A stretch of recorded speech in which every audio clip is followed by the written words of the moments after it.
দুর্যোধন জানতে চাইলেন ভীষ্মের কাছে, পিতামহ, পাঞ্চাল ও সমকদের ধ্বংস করবেন বলে কথা দিয়েছিলেন, কিন্তু শিখণ্ডীকে ছেড়ে দেবেন কেন? ভীষ্ম বললেন, না, শিখণ্ডীকে আমি বধ করব না। একটা গল্প বলি শোনো। আমার ভাই চিত্রাঙ্গদের মৃত্যু হলো। বিচিত্রবীর্য সর্বকনিষ্ঠ। আমি তাকে রাজপদে আসীন করি। তার বিবাহের জন্য কাশীরাজের ৩ কন্যাকে স্বয়ংবর সভা থেকে জোর করে নিয়ে আসি। বড় কন্যা অম্বা তার পিতা কাশীরাজের অগোচরে শাল্যরাজকে বরণ করেছেন। একথা লজ্জিতভাবে যখন তিনি আমাকে জানালেন, তখন আমি কয়েকজন বৃদ্ধ ব্রাহ্মণ ও একজন ধাত্রীর সঙ্গে তাকে শাল্যের কাছে পাঠিয়ে দেবার ব্যবস্থা করেছিলাম। অম্বার ২ ভগিনী, অম্বিকা ও অম্বালিকার বিচিত্রবীর্যের সঙ্গে ওই ২ কন্যার বিবাহ সম্পন্ন হল। শাল্যরাজ অম্বাকে গ্রহণ করতে অস্বীকার করেন। তিনি বললেন, তোমাকে আমি পত্নী হিসেবে বরণ করতে পারি না। তুমি অন্নপূর্বা। ভীষ্ম তোমাকে হরণ করেছিলেন। তার স্পর্শে তোমার মনে শিহরণ জাগে। অতএব ফিরে যাও তার কাছে। অম্বা বহু অনুরোধ উপরোধ করেছিলেন, সবই ব্যর্থ হলো। সেখান থেকে দুঃখিত হৃদয়ে অম্বা ফিরে এসে বিলাপ করতে লাগলেন। ভীষ্ম নিজের পিতা শাল্যরাজ, এমনকি বিধাতা পুরুষও তার ধিক্কারের কবল থেকে রক্ষা পেলেন না। তিনি বললেন, যে পিতা পর্ণশ্রীর ন্যায় আমাকে বীর্যশূলকে দান করতে চেয়েছিলেন তাকে ধিক। ভীষ্মই হলেন সমস্ত ঘটনার মূল কারণ। তার উপর প্রতিশোধ নিতেই হবে। জগতের প্রান্ত সীমানায় তপস্বীদের আশ্রমে উপস্থিত হয়ে অম্বা নিজের বৃত্তান্ত শোনালেন। সেখানে তিনি তপস্যা করতে ইচ্ছুক একথা জেনে তপস্বীরা বললেন, তুমি এই আশ্রমে নয়, নিজের পিতৃগৃহে প্রত্যাবর্তন করো। অম্বা তাতে রাজি হলেন না। এই সময় ওই তপবনে অম্বার মাতামহ রাজশ্রী হোত্রবাহন উপস্থিত হলেন। অম্বার মুখে সমস্ত বৃত্তান্ত শুনে তাকে নিজের কাছে রাখতে চাইলেন। আরো বলিলেন, তুমি ভীষ্মের উপর প্রতিশোধ নিতে চাইছো। আমার সুহৃদ পরশুরাম ভীষ্মকে বধ করবেন। এই সময় সেখানে অকৃতঘ্ন এসে দাঁড়ালেন। তিনি পরশুরামের প্রিয় শিষ্য। তাকে সব কথা শোনানো হলো। তিনি অম্বার কাছে জানতে চাইলেন, তুমি কি চাও? শাল্যরাজের ভার্যা হতে চাইলে পরশুরাম সে ব্যবস্থাও করে দিতে পারেন। আর যদি ভীষ্মের শাস্তি চাও, তাহলে পরশুরাম তাকে যুদ্ধে পরাস্ত করবে। অম্বা বলে, শাল্যরাজ ও আমি যে পরস্পরকে বরণ করে নিয়েছিলাম, এ খবর ভীষ্মের জানা ছিল না। তিনি আমাকে হরণ করেছিলেন।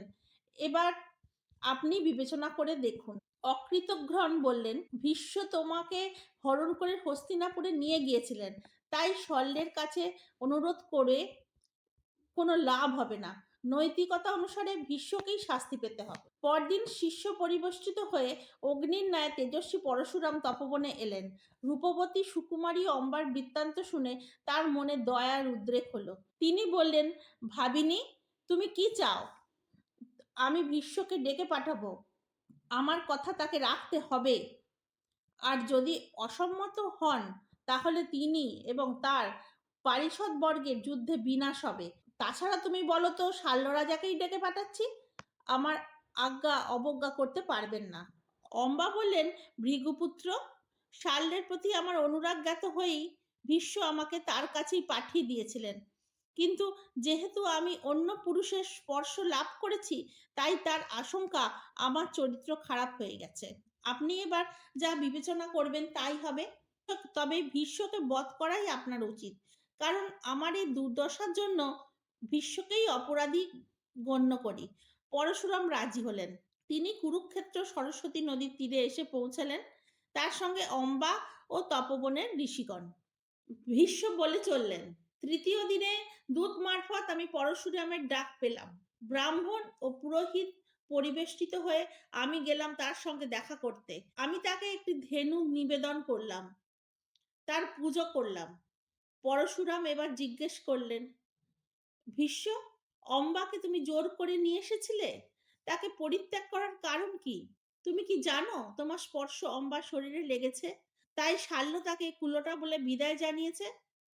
আমি তোমাকে আদেশ করছি, এই কন্যাকে ভার্যারূপে বরণ করে নাও। আমি বললাম, ভগবান, আমি আমার ভ্রাতা বিচিত্র বীর্যের জন্য একে নিয়ে গিয়েছিলাম।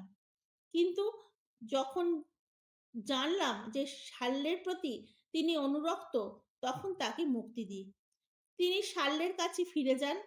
ভৃগুনন্দন, আপনি আমার বাল্যকালের অস্ত্রগুরু। আমি আপনার শিষ্য। তাহলে কেন যুদ্ধ করতে চাইছেন? পরশুরাম একথা শুনে অত্যন্ত কুপিত হলেন। তিনি বললেন, গুরু বলে স্বীকার করছো, অথচ আমার আদেশ মানতে পারছো না। আমি বলছি, তুমি একে গ্রহণ করে বংশ রক্ষা করো। পরশুরামের আজ্ঞা পালনে আমি অসমর্থ ছিলাম। তাই তিনি ক্রুদ্ধ হয়ে আমাকে বধ করার প্রতিশ্রুতি দিলেন। তিনি আরো বললেন, আমার মৃতদেহ গৃদ্ধ, কল্ক ও কাক খুবলে খুবলে খাবে। আমার মা জাহ্নবী তা প্রত্যক্ষ করবেন। এরপর কুরুক্ষেত্রে আমি আর পরশুরাম যুদ্ধে অবতীর্ণ হলাম। কি ভীষণ যুদ্ধ! ঋষি ও দেবতারা সেই ভয়ঙ্কর যুদ্ধের সাক্ষী হলেন। আমার মাতা গঙ্গা নিজ মূর্তি ধারণ করে যুদ্ধ থেকে আমাদের বিরত করার জন্য অনুনয় জানালেন, কিন্তু তার সেই অনুরোধ প্রত্যাখ্যাত হলো। আমি পরশুরামকে বললাম, ভগবান, আমি রথে আর আপনি ভূমিতে, এমতা অবস্থায় যুদ্ধ হতে পারে না। আপনি কবচ ধারণ করুন, রথে আরোহণ করুন, তবেই আমি আপনার সঙ্গে যুদ্ধ করব। পরশুরাম আমার কথা শুনে হেসে উঠলেন, বললেন, মেদিনী আমার রথ, বেদ মাতারা আমার কবচ, বেদ সকল আমার বাহু, মেদিনী রূপ রথের সারথি বায়ু। তিনি আবার বাণ ছুটতে লাগলেন। আমি লক্ষ্য করলাম নগরের ন্যায় বিশাল দিব্যস্যযুক্ত রথে তিনি বসে আছেন। চন্দ্র সূর্য চিহ্নিত কবচ তার অঙ্গদেশকে শোভমান করেছে। অকৃতব্রণ তার রথের সারথি। আমাদের এই যুদ্ধ বহুকাল ধরে চলছিল। আমার সারথি তার হাতে বধ হলেন। আমাকেও তিনি বাণ দ্বারা বিদ্ধ করে মাটিতে ফেলে দিলেন। এই সময় লক্ষ্য করলাম ৮ জন ব্রাহ্মণ তাদের তেজ সূর্য ও অগ্নি তুল্য। আমি তাদের বাহু বেষ্টনে আবদ্ধ হয়েছি। আমার মাতা গঙ্গা রথে অবরূঢ়। আমি আমার জননীর চরণ বন্দনা করলাম, পিতৃগণকে স্মরণ করলাম, আবার রথে উঠে বসলাম। গঙ্গা অদৃশ্য হলেন। আমার নিক্ষিপ্ত শরাঘাতে জ্ঞান হারিয়ে জানুতে ভর দিয়ে লুটিয়ে পড়লেন পরশুরাম। অবশ্য এই অবস্থা ছিল সাময়িক। তিনি পরক্ষণেই উঠে বসলেন, চতুর্দুস্ত ধনুতে সংযোজন করে আমার দিকে ধাবিত হলেন।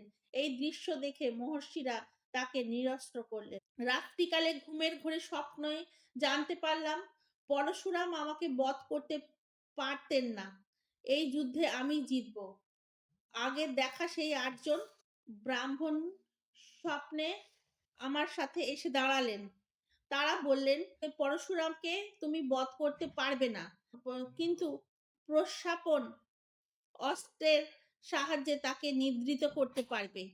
যুদ্ধ করার ইচ্ছে থাকবে না, পরাস্ত হবে। অতএব পরদিন প্রচন্ড যুদ্ধ শুরু হলো। কিছুক্ষণ পর প্রস্বাপন অস্ত্র প্রয়োগে উদ্যোগ নিতে গিয়ে বাধা পেলাম। উদিত গ্রহের ন্যায় দীপ্তমান ৮ জন ব্রাহ্মণ আবার দৃষ্ট হলেন। আমাকে সম্বোধন করে বললেন, মহাবাহু, তুমি তোমার গুরুর কাছে যাও, উভয়ে মিলে জগতের কল্যাণ করো। সেই মতো আমি পরশুরামের কাছে গেলাম, তার চরণে পুজো দিলাম। আমাকে বুকে জড়িয়ে ধরে বললেন, বৎস, তোমার প্রতি আমি প্রীত হয়েছি। জগতে তোমার মতো ক্ষত্রিয় বীর দ্বিতীয় কেউ নেই। যাও, নিজ স্থানে ফিরে যাও। অম্বাকে ডেকে পরশুরাম বললেন, ভাবিনি, ভীষ্মকে পরাস্ত করার জন্য আমি যথাসাধ্য চেষ্টা করেছি, কিন্তু ব্যর্থ হয়েছে আমার সব প্রয়াস। তোমাকে তার শরণ নেওয়া ছাড়া কোনো উপায় নাই। অম্বা বললেন, ভগবান, আপনি যথাসাধ্য চেষ্টা করেছেন বটে, কিন্তু তিনি অস্ত্র দ্বারা অবদ্ধ। আমি নিজেই তাকে যুদ্ধে ভূপতিত করব। মহেন্দ্র পর্বতে পরশুরাম চলে গেলে অম্বা এসে হাজির হলেন যমুনার তীরে। সেখানে কঠোর তপস্যায় রত হলেন। তারপর তিনি দুঃসাধ্য ব্রত গ্রহণ করে তীর্থে তীর্থে ঘুরে বেড়াতে লাগলেন। প্রবীণ তপস্বীরা তাকে এই কঠিন ব্রত ত্যাগ করতে বললেন, কিন্তু অম্বা সম্মত হলেন না। ভীষ্মকে তিনি বধ করবেনই, এটাই তার কৃচ্ছ সাধন। অম্বা বললেন, ভীষ্মের কারণে আমি পতিলাভে বঞ্চিত হয়েছি। নারী পুরুষ কোনোটাই নই। এই নারী জীবন ব্যর্থ হয়েছে। পৌরুষত্ব লাভ করতে চাই। এ আমার দৃঢ় প্রতিজ্ঞা। আপনারা নিষেধ করবেন না। শূলপাণি মহাদেব অম্বাকে বর দিতে চাইলেন। অম্বা বললেন, ভগবান, আমি ভীষ্মকে বধ করতে চাই। আপনি আমাকে আশীর্বাদ করুন। মহাদেব বললেন, তাই হবে। কিন্তু এ দেহে নয়। তুমি নবজন্ম লাভ করে দ্রুপদের কন্যা হয়ে জন্মগ্রহণ করবে। পরে পুরুষ হবে। তবে পূর্বজন্মের সব ঘটনা তোমার স্মরণে থাকবে। মহাদেব ফিরে গেলে অম্বা নবজন্ম লাভের আশায় চিতায় উঠলেন। এই সময় ধ্রুপদ রাজা সন্তান কামনায় মহাদেবের আরাধনা করেছিলেন। মহাদেব তাকে দর্শন দিয়ে বললেন, তোমার মনস্কামনা পূর্ণ হবে, তবে সে সন্তান হবে স্ত্রী এবং পুরুষ। ধ্রুপদ মহিষী গর্ভধারণ করলেন এবং নির্দিষ্ট সময়ে একটি কন্যা সন্তানের জন্ম দিলেন। কিন্তু রাজা সবাইকে বললেন যে তিনি পুত্রের পিতা হয়েছেন। কন্যাকেই রাজা পুত্রের ন্যায় লালন করতে লাগলেন। তার নাম রাখা হলো শিখণ্ডী। অম্বার তপস্যার বিষয়ে সম্পর্কে অবহিত ছিলাম। বুঝতে পেরেছিলাম যে ওই শিখণ্ডীই হলো পূর্বজন্মের অম্বা। ধীরে ধীরে কন্যা বড় হয়ে উঠলেন। তিনি যৌবন লাভ করলেন। ধ্রুপদ মহিষী তার স্বামীকে বললেন, পরবর্তীকালে এই কন্যাই পুরুষে পরিণত হবে। অতএব এই বিবাহের জন্য উপযুক্ত পাত্রীর সন্ধান করো। অতএব দর্শনরাজ হিরণ্যবর্মার কন্যার সঙ্গে শিখণ্ডীর বিবাহ হলো।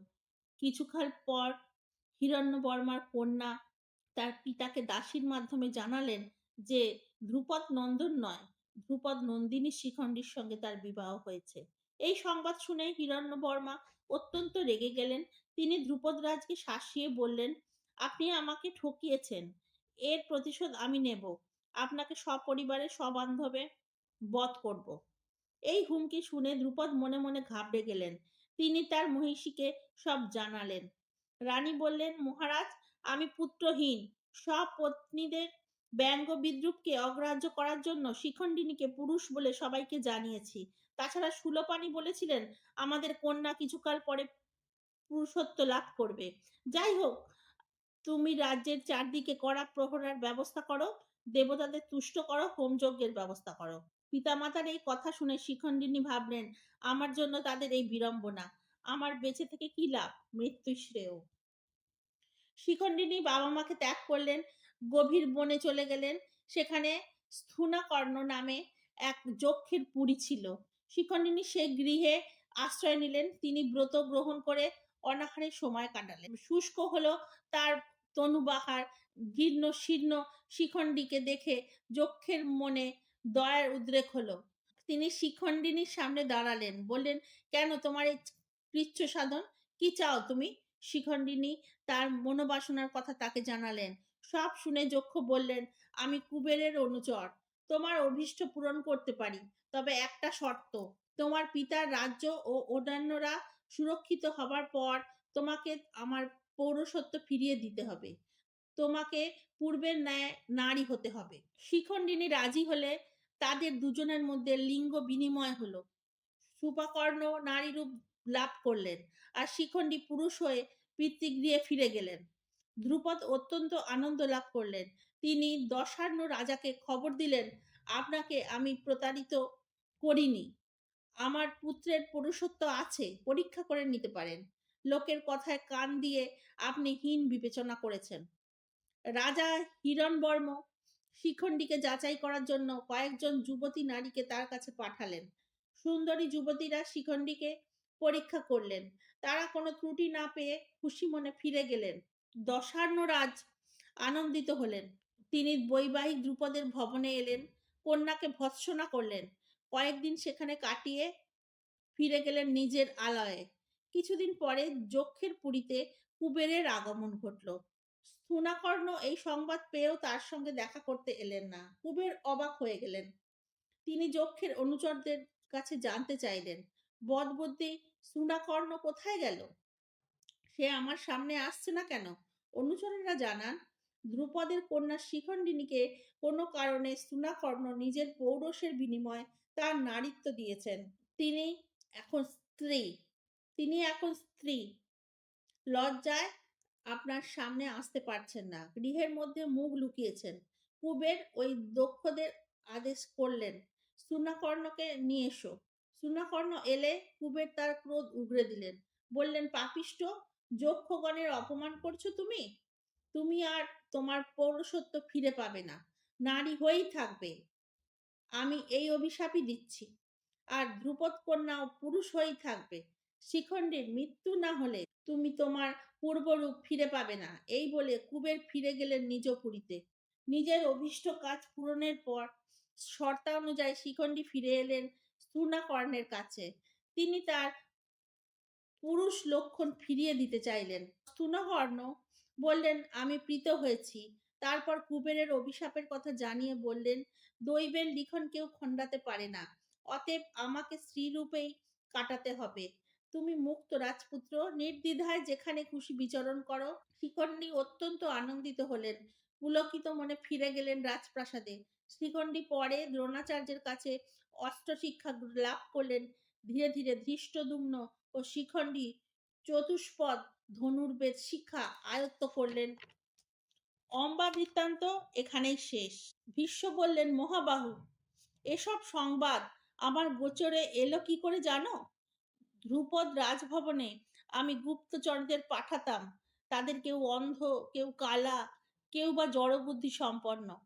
তারাই আমাকে সকল বৃত্তান্ত জানিয়েছিল। শিখণ্ডী স্ত্রী ছিল, পরে পুরুষ লক্ষণ লাভ করে রথিশ্রেষ্ঠ হয়েছে। কাশীরাজের জ্যেষ্ঠ কন্যা অম্বাই সেই শিখণ্ডী। নারীকে নারী থেকে পুরুষ হয়েছে এমন কাউকে এবং রমণী নামধারী ও রমণী রূপধারী পুরুষকে আমি বাণবিদ্ধ করি না। এ আমার প্রতিজ্ঞা, কারো অজানা নয়।